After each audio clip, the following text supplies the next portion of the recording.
बिस्मिल्लाहिर्रहमानिर्रहीम अस्सलाम वालेकुम। आज मैं आप लोगों के लिए लेके आई हूँ मैक्रोनी चना चाट की रेसिपी स्पेशल रमज़ान शरीफ अफ्तारी के लिए, जो बनाना भी बहुत ही आसान और बहुत ही टेस्टी। चलते हैं जी अपनी रेसिपी की तरफ।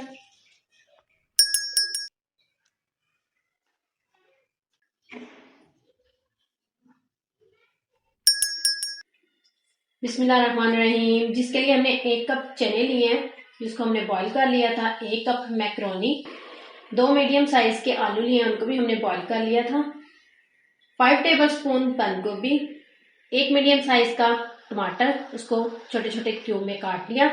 1/2 टी स्पून लहसुन अदरक का पेस्ट, 2 टेबल स्पून प्याज बारीक चॉप किया हुआ, 2 टेबल स्पून हरी मिर्च चॉप की हुई, 1/2 टी स्पून गरम मसाला, 1/2 टी स्पून सूखा धनिया पिसा हुआ, 1/2 टी स्पून पिसी हुई लाल मिर्च, 1/2 टी स्पून नमक, 1/2 टी स्पून काला नमक, 1/2 टी स्पून हल्दी, 1 टेबल स्पून हरा धनिया, 2 टेबल स्पून इमली की चटनी। अब हम बनाना स्टार्ट करते हैं। 3 टेबल स्पून हम डाल देंगे पानी। सबसे पहले इसका मसाला तैयार करेंगे। सूखा धनिया और गरम मसाला, नमक, काला नमक और हल्दी, पिसी हुई लाल मिर्च और नमक। इसको अच्छी तरह मिक्स कर लेंगे।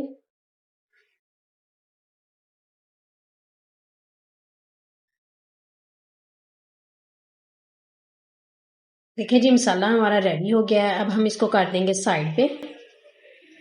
2 टेबल स्पून कुकिंग ऑयल लेंगे। ऑयल को अच्छे से गर्म कर लेंगे। ऑयल अच्छे से गर्म हो गया है। चुटकी हम डाल देंगे जीरे की। इसको 1 से 2 मिनट के लिए पका लेंगे। अब हम इसके अंदर डाल देंगे लहसुन अदरक का पेस्ट। इसको भी हम 1 से 2 मिनट के लिए पकाएंगे ताकि इसका कच्चापन खत्म हो जाए। लहसुन का कच्चापन खत्म हो गया। अब हम इसके अंदर डाल देंगे प्याज चॉप किए हुए। उसको भी हमने 1 से 2 मिनट के लिए पकाना है, कलर नहीं लेके आना। अब हम इसके अंदर डाल देंगे मसाला जो हमने रेडी किया था, वो डाल देंगे। कि हमने अच्छे से अब बुनाई करनी है, कि हमने अच्छे से बुनाई कर ली है। पानी अच्छे से खुशक हो गया है। अब हम इसके अंदर डाल देंगे चने बॉईल किए हुए। अच्छी तरह मिक्स कर लेंगे। कि मसाले के साथ हमने चनों की अच्छी तरह बुनाई कर ली है। अब हम इसके अंदर डाल देंगे इडली चटनी। वो हमने 2 टेबल स्पून ही डाली है, क्योंकि आगे जाके नींबू का रस भी डालना है। अब हम इसको ठंडा करने के लिए उतार लेंगे। चने हमारे ठंडे हो गए हैं। अब हम इनको एक बाउल में निकाल लेंगे। अब हम इसके अंदर डाल देंगे मैक्रोनी, आलू बॉईल किए हुए, टमाटर, बंद गोभी, हरी मिर्च, हरा धनिया। इसको अच्छी तरह मिक्स कर लेंगे।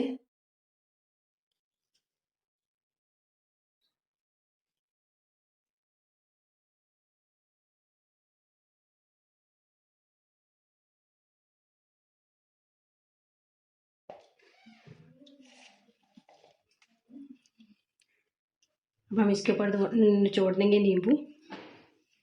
2 मैंने नींबू लिए हैं।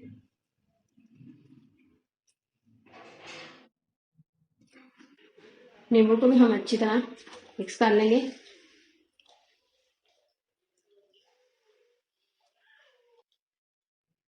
मैक्रोनी चना चाट हमारी रेडी हो गई है। चलते हैं, अभी हम इसको करते हैं डिश आउट। उम्मीद है आपको हमारी ये रेसिपी पसंद आई होगी। ढेर सारी दुआ में याद रखिएगा। मिलते हैं अगली रेसिपी में। अल्लाह हाफिज।